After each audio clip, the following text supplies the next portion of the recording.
आदित्य ठाकरेंच्या वरळीमध्ये शिवसेना उद्धव बाळासाहेब ठाकरे पक्षामध्ये नाराजी पाहायला मिळते। बंडखोरी टाळण्यासाठी उद्धव ठाकरेंची मध्यस्थी, उद्धव ठाकरे यांना नाराजांच्या समजुतीचा प्रयत्न। आदित्य ठाकरेंच्या वरळीमध्ये नाराजीचा फटका बसण्याची शक्यता आहे। वरळीमधून ही महत्त्वाची घडामोड। वरळी विधानसभेतील एबी फॉर्म दिलेल्या उमेदवारांची आणि नाराज उमेदवारांची मध्यरात्री उद्धव ठाकरे यांच्यासोबत चर्चा झाली। प्रभाग क्रमांक 193 मधून हेमांगी वरळीकर यांना उमेदवारी दिली जाणार आहे आणि त्यामध्येच आता सूर्यकांत कोळी यांनी राजीनामा दिल्यामुळे मातोश्रीवर त्यांना बोलवण्यात आलेलं होतं।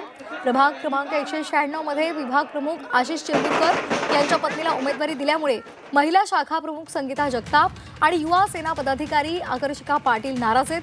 प्रभाग क्रमांक 197 मध्ये मनसेला दिलेल्या अनेक पदाधिकाऱ्यांनी नाराजी दर्शवलेली आहे आणि थेट राजीनाम्याचा इशारा सुद्धा त्यांनी दिलेला आहे। त्यामुळे या सर्वांची मनधरणी करण्यासाठी मध्यरात्री मातोश्रीवर त्यांना बोलवण्यात आलेलं होतं।